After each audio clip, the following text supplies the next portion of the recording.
Thank you so much, Edafe, for joining us today on the show. Thank you for having me. It's a pleasure to be on your platform. And it's always a pleasure to have this conversation with you.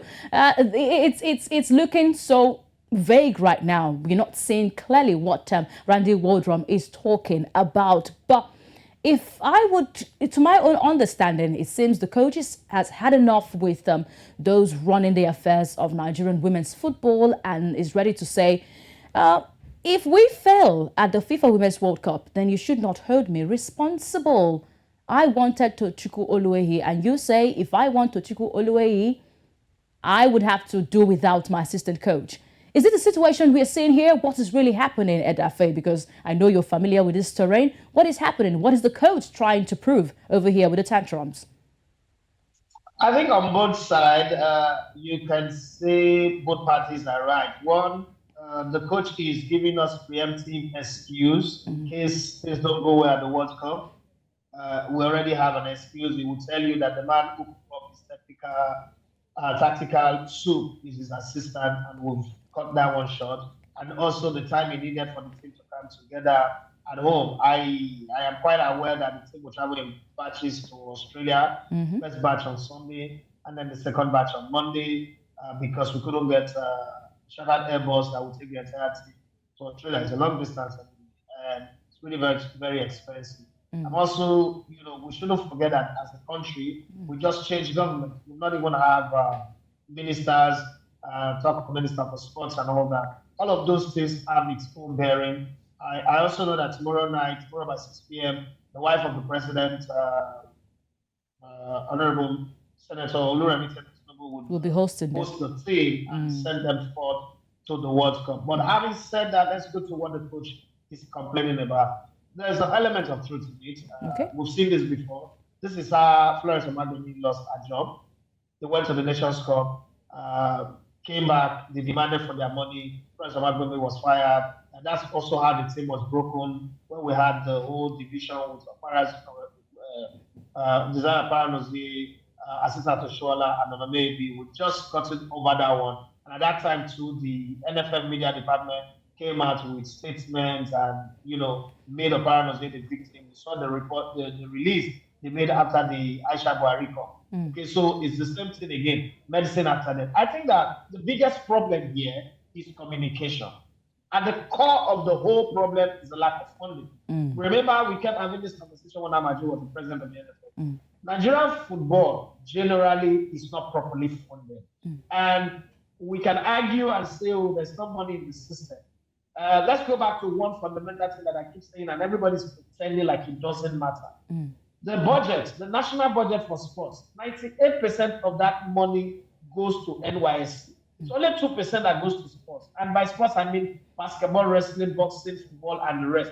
That's not enough. So we need to find another way of how we address the budgeting for sports first. Because if there's enough money, we would be excited to do things. It's like a father who has children who wants to go on vacation, but the father doesn't have the money. We start coming up with drama like your result is not good in school, you don't have good behavior, you don't swim the heart. All of those things are extras because you don't have money. If you have money, you'll be happy to take your children on vacation. And I think that's what's happening with Nigerian football. But the way it is, the NFF are very poor at communicating. And then that lack of communication, improper communication, has also led to the point where players will now have to demand for their money. If I am owing you, the onus is on me to come and tell you, hey, listen, I know I owe you. I'm supposed to pay you XYZ today, but because I don't have it, can you please give me some time? Then you know that I am having your interest at heart. But the NFF seems to have this docile attitude of, and so what, we're doing you a favor. Even if we don't pay you, you should take it like that. Football has passed like that. We're in the era of power, the players' power. We should know that.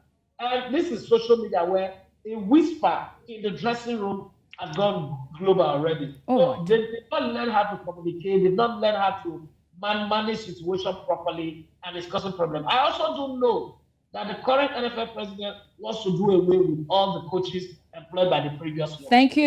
You just point out something, Edafe, and this is where I would like to ask this question, because the NFF talked about the list released by the final squad released by Coach Randy Waldrum, and a name was mentioned, Ngozi Okobi. Now, a lot were on social media coming up with comments saying Okobi spoke. That's why she was not listed in that final squad, which a lot of fans found a bit absurd not to list out your most experienced midfielder. Asisat Oshoala has also talked about when are we going to have the pre-World Cup preparation camp. These players are at home and we're not hearing anything about them having a pre-World Cup preparation. No campaign for the home base. We're just joining them. A lot of complaints coming from some of the Super Falcons players. But we saw this with coach Thomas Dunaby, and he had to leave. He keeps talking about interference. Edafe, are we seeing a situation where Coach Randy Waldrum is saying, I might not be the coach before the World Cup starts?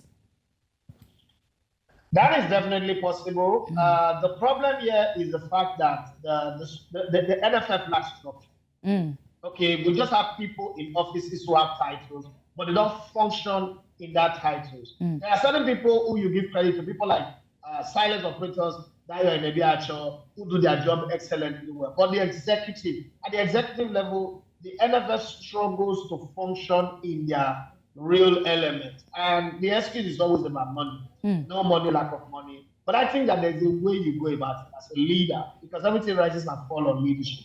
As a leader, you should be able to put your communication clear to your people, and that will give them the reason to trust you and believe you. But if you look at it historically, the fact that the NFF historically have always failed, even when they make promises, they don't deliver. It's also very hard to trust them because, like you say, people must come to equity, must come on a clean hand. The hands of the NFF is not clean. Whoever is in charge.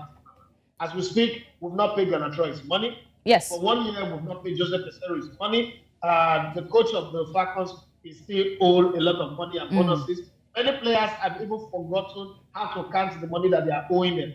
You know, both for the men's team and the women's team and then the junior national team and all that. So it's difficult to even trust the line leadership as it is right now. And I will not be surprised anyway. We get to Australia and the Falcons coach says, you know, I can't do it. I'm taking a walk. Okay.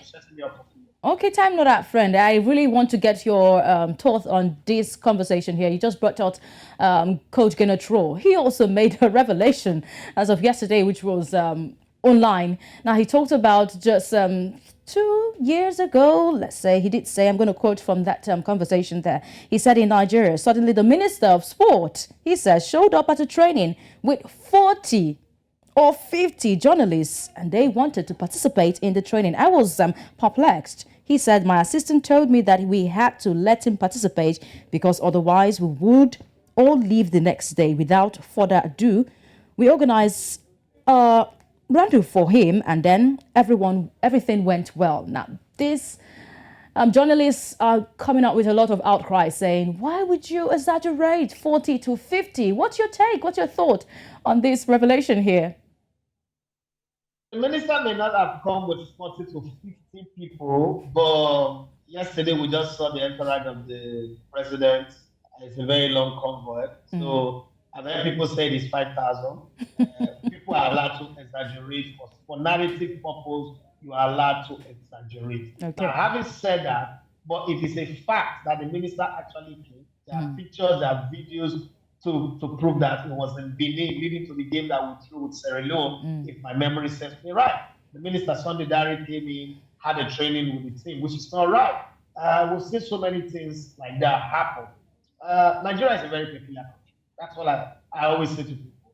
We do things against the norm. We do things that are not right. It's only in Nigeria, for instance, where a policeman that is driving one way will arrest another person that is driving one way, or will arrest somebody that is driving the right direction but obstructing them and they are driving one way. So it is a very peculiar country that we live in. These revelations don't surprise me anymore because we live in times where people can do the things that they like. But I just hope that one day we'll find a team of leadership that puts the country before their personal interests. Oh, thank you so much. Quick and direct over there. Thank you, Edafe Matthews, for joining us. Time not out, friend. I would have loved to take this conversation longer, but we have no time. We're pressed for time on the show. Thank you. I appreciate your time on the show.